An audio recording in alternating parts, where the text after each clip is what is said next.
J Drone here. What is going on, guys? As I told you, I'm going to start to dig in some of the other stuff that I have that I really don't fly, just to show the new viewers, and also to show the old viewers to recap on stuff that I did way back when, maybe like a year or so ago. This drone is the Wi-Fi Trooper. You connect the wires up front. There is no on-off switch. There's your antenna for the camera, which we're not using, and also the camera is not plugged in. Very simple. You turn this on, you throttle up and down, the controller is binded. Then the thing on top of it is a cell phone holder, because again, this is a Wi-Fi drone. You can see FPV, but that's not what we're doing. And the button that I just pressed was for your speed rates. There are two speed rates. This is a little bit of a sport flyer. It's a really thin frame bird, and it flies really nice. It's not super duper fast by any means, but it is it's fast enough, and I do enjoy flying this. That's why we brought it back out again, and if I didn't enjoy flying it, we would not be recapping this. So keep your eyes on the bird. We're gonna fly it close to me, we're gonna fly it out, we're gonna do funnels, and look at how steady that is. No GPS, no altitude hold. This is a bare bones drone. I'm sure it does have headless mode, because everything comes with headless mode, and if you're a new flyer, maybe you want to use headless mode. Myself, I don't use headless mode. I don't quite care for headless mode. It kind of keeps you from actually learning how to fly towards yourself, and figure out inverted controllers. And there's a little buzz past your face. You can see the tail end kick out. This thing again is a very nice flyer, and this is called Trooper from GP Toys. I know GP Toys has discontinued making this, as I used to be in direct contact with GP Toys, but they've kind of veered away from drones and kind of went more towards RC cars. And yeah, see that? I love when I do that. When you can do a funnel yaw type right in front of your face, it looks so cool on camera. But yeah, so they've actually pushed away from drones. They also made the H2O Aviax, and they had a smaller waterproof drone as well. I'm trying to think off the top of my head if they had anything else out there. I'm sure they had a couple more drones. There's a little punch forward for you.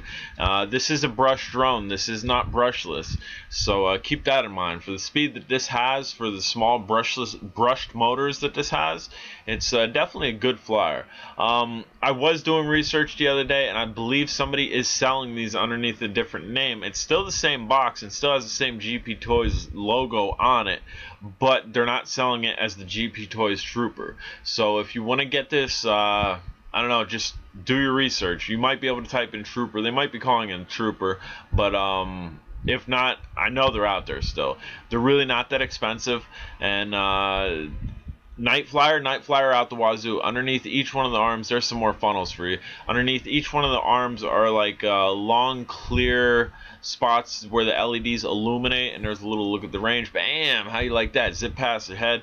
And again, this is toy grade. This is 100% toy grade. It does have a Wi-Fi camera that we're not using, as I had stated before. But you can have fun with toy grade quads. You don't need to spend 100. You don't need to spend the 300. You don't need to go 500 in. You don't need to go a G in, and you definitely don't need to go 3,000 in.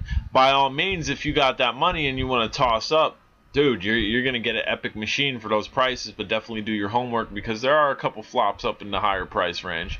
But generally, when you spend that type of money, you get what you pay for. And take note, something like this, if we crash it, it's probably not gonna break. If you crash a $500 Phantom, it's probably gonna break. The way they did with durability on these drones is a little backwards, I think, but I don't know. The lower stuff is really durable. The more expensive stuff isn't. So keep that in mind, guys. If you're new to my channel, or you've been here for a long time, I'm gonna throw this at yous. Go look through my videos. See which one of my drones you want me to fly next. Put it in the comments. If somebody comments down below, I'll try to get that. Bam! A little cruise over my head. We'll try to get to what you guys want to see again. I mean, I'm not going to stop getting stuff in. I'm not going to stop reviewing the new stuff that I have, because the new stuff I haven't even broken in. My Wingsland, I've only flown once, but I've been working a lot, and I'm tired. I'm going to tell you, J Drone is tired. I've been staying up entirely too late. I've been getting up entirely too early. So we haven't been doing a whole lot of flying. Yesterday I didn't fly at all.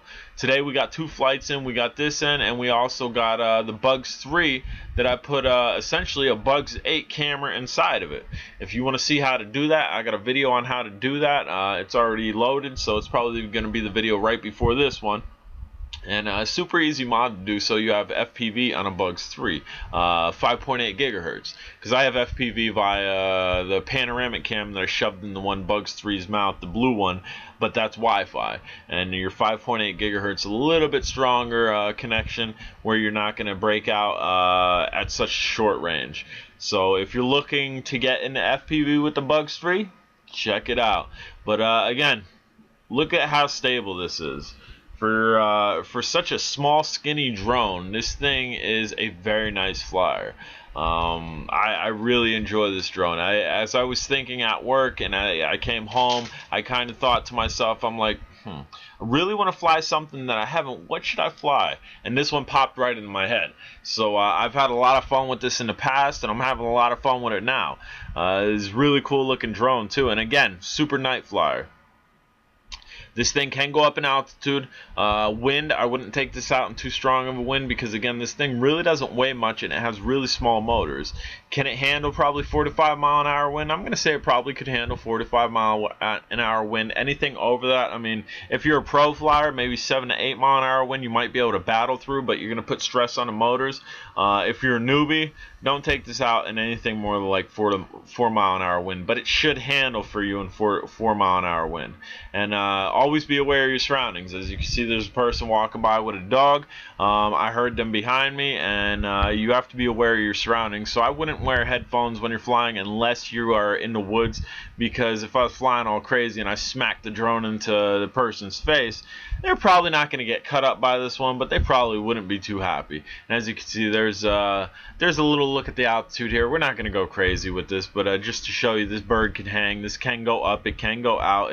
It can do flips, and it can do barrel rolls too. But take note with the flips and barrel rolls. When you do flips and barrel rolls with this, as I'll show you, it'll yaw. Like when I did flips and barrel rolls with this, it kind of yawed. So definitely be aware of that. So we like doing a front flip, it was just slightly yawing to the right. Doing a barrel roll, slightly yawing to the left. So definitely be aware of that. We kind of touched the ground. The voltage is down, guys. I'm J Drone. If you haven't subscribed, please do, and have a wonderful day. Take care.